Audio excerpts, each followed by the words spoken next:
Hi everyone, Anthony Cuptano here, the internet's busiest music nerd, and it's time for a review of this new Cindy Lee album, Diamond Jubilee. Here we have the latest LP from singer, songwriter, multi-instrumentalist, producer Patrick Flegel, aka Cindy Lee, an artist who's been active for well over a decade at this point, but is now just getting an interesting little bump off of this latest record here. Now, I've long been a fan of Patrick's work back when they were 1/4 of the amazing Canadian lo-fi neo-psychedelic outfit Women, which began as one of those diamond in the rough indie bands that were beloved by blogs and had a handful of great songs to their name. And then they eventually hit us with the 2010 album Public Strain, which in my opinion is one of the greatest Canadian contributions to underground rock in the 2010s. The record was pretty well received at the time, and it's only gotten more love as the years have drawn on, thankfully. Sadly, an infamous onstage fight that happened the same year this record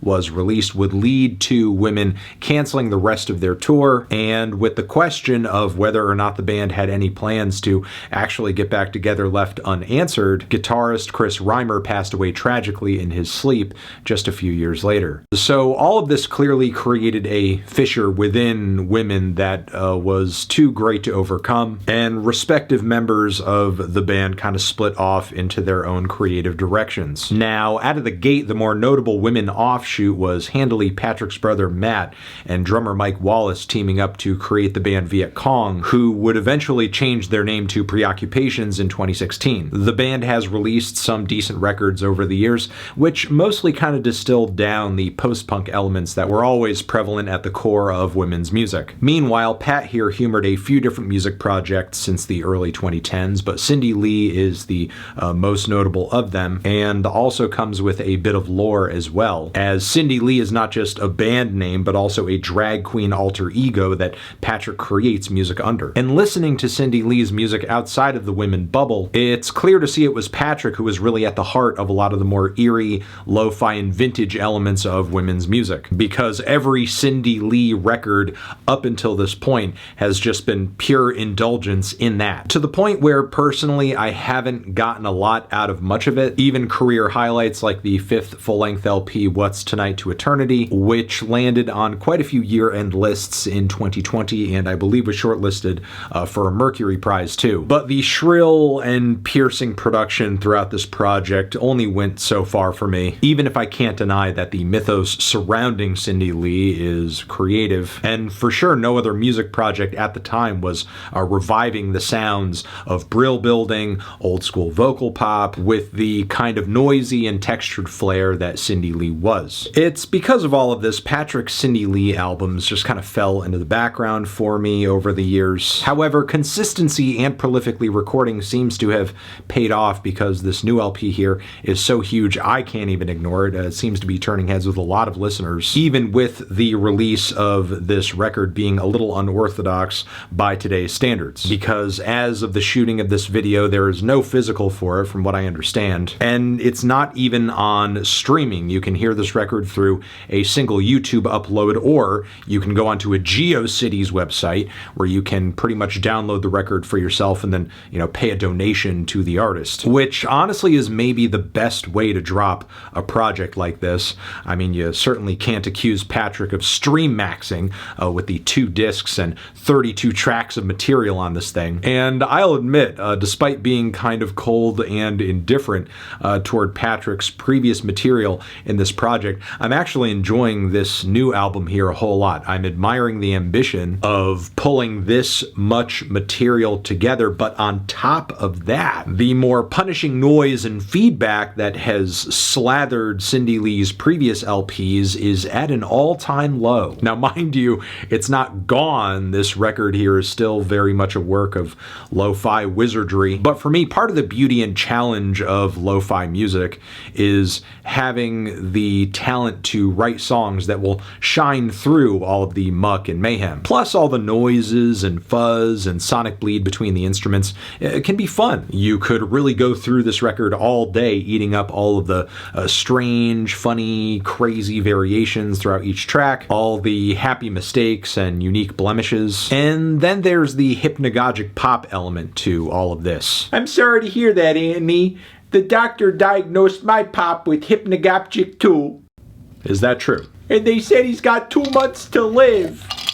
Papa, no, Papa. What I mean is that Cindy Lee is more consciously than ever dabbling in this deeply nostalgic form of retro surrealism, straight out of youth music from the 50s and 60s, which for sure has always been the case for Cindy Lee, as Patrick has often cited Karen Carpenter as a massive influence. But I feel like on this LP, especially with the amount of material on it, we are digging deeper into this world than we ever have before through Patrick's stuff. There are more notes of Brian Wilson's production and influence throughout the songs on this record. There's more sunshine pop, more blue-eyed soul, more classic rock and roll and R&B, also touches of rockabilly. Even a few tracks that feel like they're kind of doing a new wave sort of thing, and some of the most memorable grooves on the entire record crop up as a result, like on GAYBLEVISION. But regardless of what sound or style Patrick is going for on any given song, it's all pretty much pulled together with this loose, effortless execution that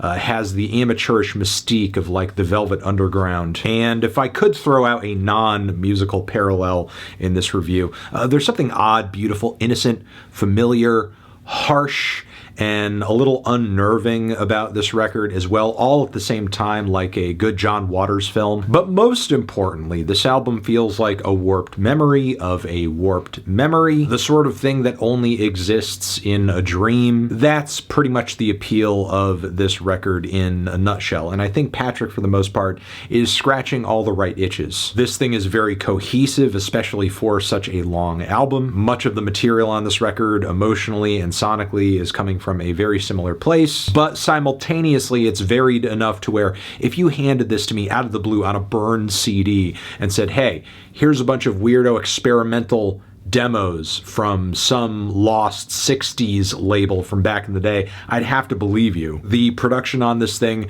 has just the right amount of reverb on it to make these tracks consistently dreamy. The overall sensation being something akin to ambient music, as you can really kind of put this record on in the background as a mood or a tone setter. But by that same token, there are enough interesting little musical and production details that you can really dive into these tracks and enjoy them up front as well. Also, the guitar playing, the songwriting, the vocal melodies throughout the record are all very sweet and very quaint. I'm not really going to get into any specific songs in this review because honestly, if I did, we'd be here all day. There's just so much to go over on this album that there's not really anything for you guys to do other than just go out there and discover it for yourselves. So basically, that is my general pro argument for this album. What are the cons? Well, I will say that 2 hours of material on this thing is a pretty massive ask for a record. This thing does draw on after a while, and as good as a lot of the songs are, I do think the production and instrumentation could be a bit more varied if this is the runtime that we're working with. However, nobody says you have to sit down and enjoy both discs of this thing all at once. And with the flow of this record being as casual as it is, I guess you can kind of take whatever you like on this record as it goes, because I guess that's my other major issue with the LP. The flow is just kind of okay. I feel like you could arrange these songs together in any number of ways and get mostly the same effect. On top of it, while I did go into this record expecting some messy playing, some blemishes, as that pretty much comes with the territory of lo-fi music generally, some of them are so egregious it kind of hurts the appeal of these tracks. With playing this loose, you are kind of engaging in a balancing act of sorts. I think Patrick mostly nails that balance for the 32 tracks here, but every once in a while you are getting hit with blatantly sour guitar notes, drum hits that are off. Sometimes the drums and guitars are very blatantly out of sync for a few bars. The mixing and production does have its shortcomings here and there, even by lo-fi standards. Sometimes you will get hit with a guitar tone that is just too shrill, or even the drums can be super loud to the point where the toms that have a lot of sustain on them, you'll get a drum fill and it'll just swallow up the whole mix for a bar or so. There's all that. However, what I will say is that these shortcomings are all very minor issues in the grander scheme of this gorgeous, entrancing, fat-ass record that I'm not going to say is the greatest thing to happen to hypnagogic pop. I'm not going to say that. But it is the greatest thing to happen to the genre in the past 10 years. And I think Cindy is leading the way until somebody shows this record up, which is going to be a tall order. So I'm feeling a strong 8 to a light 9 on this album. Transition, have you given this album a listen? Did you love it? Did you hate it? What would you rate it? You're the best, you're the best. What should I review next? Hit the like if you like. Please subscribe and please don't cry. Hit the bell as well. Over here next to my head is another video you can check out. Hit that up or the link to subscribe to the channel. Anthony Fantano, Cindy Lee, forever.